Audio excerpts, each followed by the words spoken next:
Good day, folks. Photo Fisher here again. Today I'll be brewing about a 3 or 3.5 gallon batch of Imperial Vanilla Porter. It's really a test recipe that I have, and we'll also be doing some boil time tests, some ramp up time tests between each of the mash steps, and include a few more tips that I've found along the way brewing with the Grainfather all grain unit.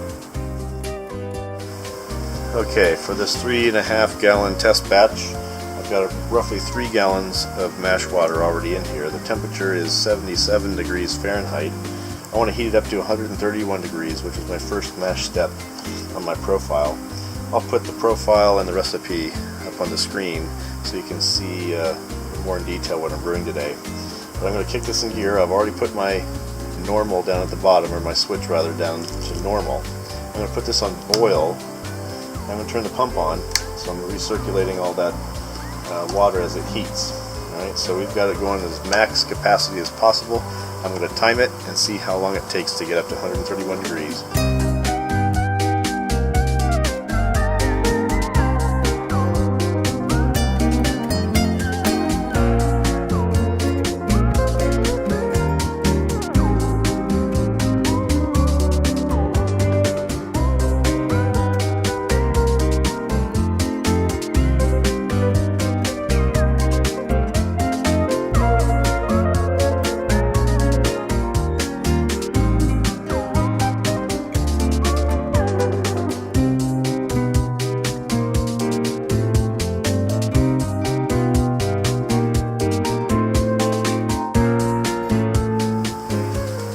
So it took all of 16 minutes flat to get from the high 70s, 77 or 78 degrees Fahrenheit, up to 131 degrees using the boil and the normal settings. I think a couple other things that helped is I recirculate the liquid as it's heating up. I also have this Reflectix jacket on here. Even though it's roughly 85, maybe 88 degrees Celsius, Fahrenheit rather, here today in Colorado, that only took a few minutes to heat up. 16 minutes total for 3 gallons of water. Alright, I'm into my first step of mashing at 131 degrees for about 15 minutes or so. I've set my timer, and a couple things I learned about doing a really small batch in the Grainfather. It doesn't like small batches, especially if it's all grain, partly because there's not enough water that will sit and float the grain bed. Instead, the grain soaks up all the water. So for this 8.5 pound grain bill, using about 3 gallons of water to start my mash, the grain soaked up all the water, and there was very little for the pump to recirculate at the bottom. So I added some more water, about 3/4 of a gallon, and now you can see that it's recirculating nicely and the color is starting to develop. However, you don't need to use this little gadget on top either. That pipe is a fixed length, and so it's not going down as short as I need it to go. So if I set this on top, the recirculation wort will not go over the top of this. So I had to take it off to facilitate a good recirculation. So small batches, don't need to use this.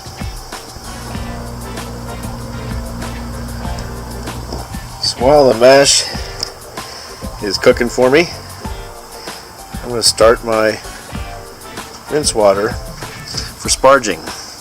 And I bought a small Waring professional double burner hot plate.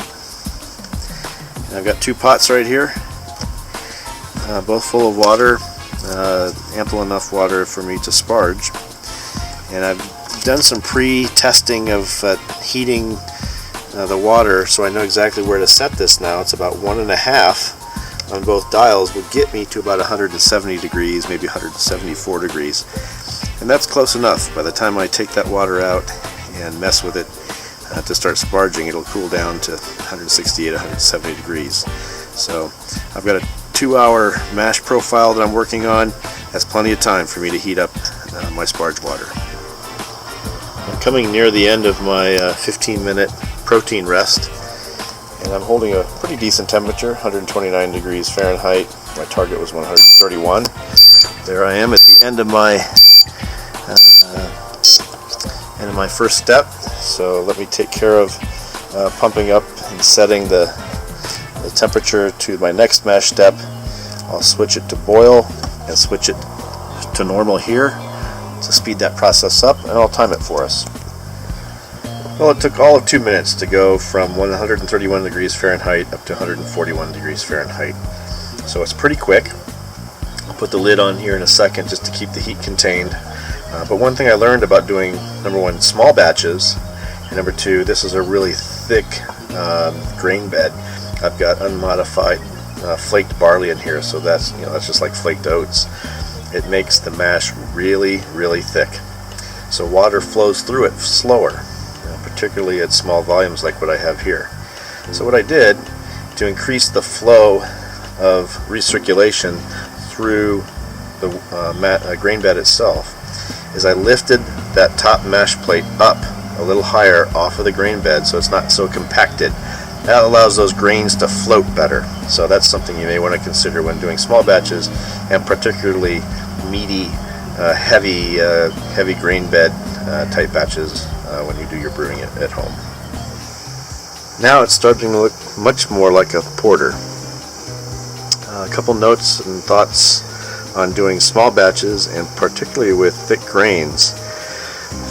The absorption rate or the flow-through rate on thick grains in a small batch is much slower. So I had to adjust the height of this center pipe such that there wasn't so much flowing through the middle that I was just recirculating the top wort, and none of the liquid was going through the grain bed. So if you raise that pipe a little bit, just like that, so a little bit flows through, but it's forcing the rest of the liquid back through the grain bed, you'll get better efficiency. Also, you don't want to run the bottom of your Grainfather dry by bringing this up too high, because then you'll scorch your liquid at the bottom. There's not enough liquid there on top of that heating element.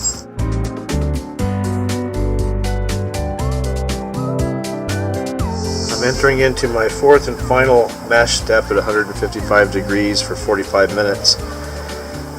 You'll notice there's quite a few small grain husks floating around, and that's because there's a gap between the diameter of this intake pipe and the hole in the top mesh screen. So that gap is giving me small bits of grain. That's where this piece comes in handy and would close that gap up. But since I'm not using this piece for this brew, I'm getting a little bit of chafe in there, and that's okay. I'm not worried about that. I can filter that out. Now you'll see that the wort is cloudy again, and it's because between my third and fourth step, as the water was heating up, I turned the pump off and I took the screen out and I agitated the grain bed and stirred it up again just to make sure there were no clumps in it, and that this liquid could flow through without having a compacted grain bed. So it stirred up the wort a little bit, made it cloudy. It should settle out in 45 minutes. I'm not too worried about that either. But that's just another trick to hopefully getting as much as I can out of these grains, since I'm brewing an imperial recipe today. While the final mash step is underway, I thought to discuss a few things. One is I clean the entire system with PBW. I don't use the Grainfather cleaner. I don't know this for a fact, but I bet you anything it's really close to this. So as long as you don't let PBW sit on the stainless steel too long and let it do its work, and then rinse it out thoroughly, you'll have a pretty clean unit after each brew day. I use Star Sand to do any sanitization work. In fact, that's what I put in my little bottle. Let me get that for you. That I use to spray things when I get closer to a final wort. The other thing is, I've gone to all silicone tubing. I don't use any of the traditional tubing anymore. This is a lid on a plastic bucket fermenter that I use, where I've got a nice seal on it. I don't know if you can see that, and how it's really conformed to the shape of that hole, kind of compressed in. And then the other side, same way. So you get a nice seal, and then of course this blow-off tube goes into a bucket of sanitized or sanitization liquid as your blow-off. A few thoughts on maintaining mash temps. Of course, this will oscillate up and down from the actual temp that you want, but that's okay because it's just approximate. As long as you stay around the temperatures that you target, you'll do fine. But I've been playing around with the settings on here to see which is most efficient. And while at lower temperatures, so in the 1-teens, 120s, maybe 130s, put this on mash and put this on mash, works fine. At higher temperatures, particularly with larger wort volumes, I've found to keep this on mash, but to put this on normal. And it seems to just do a little better job of maintaining temperature. However, when you do have this on mash, and you do have this on normal, it tends to want to overshoot your temperature a little bit. So just make sure you're not overshooting it too much. For example, I'm targeting 155, and I'm at 152 right now, going up to my step of 155 here. But this may hit 159 or 160 in the normal setting with the mash setting up here. So play around with it a little bit to see what works best for you. There's a lot, there's essentially 4 combinations that you can work with here to maintain a temperature that you need for your mash and your boil. I've completed the mash profile for this beer, so it really looks good, nice and clear, good dark, deep porter color, and I'll just go into sparging it right now. I can tell you that this is going to be a long sparge process. That's a really thick, soupy grain bed. So I'm going to kick this into the boil mode right now and start my boil process so that we can get that going as fast as possible. I've put in the last of my sparge water, so you can see the top of the grain bed now. I took the top mesh screen off, and what I'm doing is promoting a fast boil by putting the recirculation hose back into the wort, and I turned the pump on. So now I'm recirculating the hotter wort that's at the bottom versus the cooler wort coming out of the sparge process. And you can feel a difference. It's cooler up here, but as I go down it gets much hotter. So it's good to recirculate that wort to get a consistent temperature throughout and to promote a faster boil. Well, I've just hit our boiling temperature here at 4,300 feet and actually 4,400 feet outside of Denver, Colorado. And that only took maybe 8 minutes from the time I stopped sparging to the time it reached boiling temperature. And you can see I've got a nice frothy head going, and there should be a heat break coming on pretty soon. So it's not quite boiling yet. I can see a little bit of movement over here since we just hit boiling temperature, and we'll see how roiling we can get this. So I'm 15 minutes from ending my sparge, and I'm at 208 degrees. A few thoughts come to mind on how I can promote such a great boil. And if you look, that's a roiling boil. I can't put my camera down there too far, it'll get steamed up. Yep, there we go, steamed up. A couple things I did to promote this boil as fast as I did right after the sparge was I recirculated the wort as I was sparging.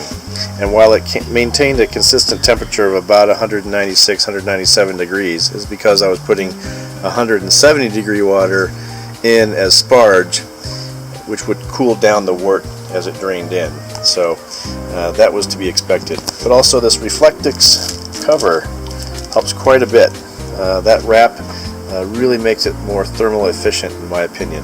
I also like to keep the lid on when I promote a faster boil. You can take that off later. There we are at the beginning of my boil. So it's a nice healthy boil. It's not the big turbulent boil that you'll see with propane-based systems, but by no means is this a simmer. And this is satisfying my needs for a boil. Steam is releasing, my boil volume is going down, and I've got a nice roil going on top. Here's a really unscientific way of testing your sparge effectiveness, but something I always do is I dig down in the middle of that grain bed after it's drained, and I'll pull out just a little bit with my fingers and taste it. Now be careful, because this will be still pretty hot. Just grab some, taste it. If you taste a lot of sugars, you didn't rinse the grains well enough. But if it tastes nutty, bready, really grainy, earthy, you've done a really good job of rinsing those grains. And in this case, I can tell you, I've rinsed those grains really well, and it definitely tastes earthy and nutty and very bready, rather bland. So I'm excited to see what my efficiency calculations turn out to be for this batch. Alright, we're 90 minutes into the boil, and I just added my 30-minute hop addition, so I'll be boiling for about 2 hours. And I wanted to go a little longer than normal so I could boil down the wort and increase my sugar densities for the volume of water that I'm taking out of here. But as you can see, I've had the lid off for 90 minutes, and I'm still achieving a roiling boil. And so that's pretty good. But again, I do attribute it to having a insulating jacket. I'll put on the screen what my gravity readings were, what the targets were, and what my calculated efficiency was once I take the numbers into Beersmith brewing software. And I hope this video has been helpful. Thanks for watching.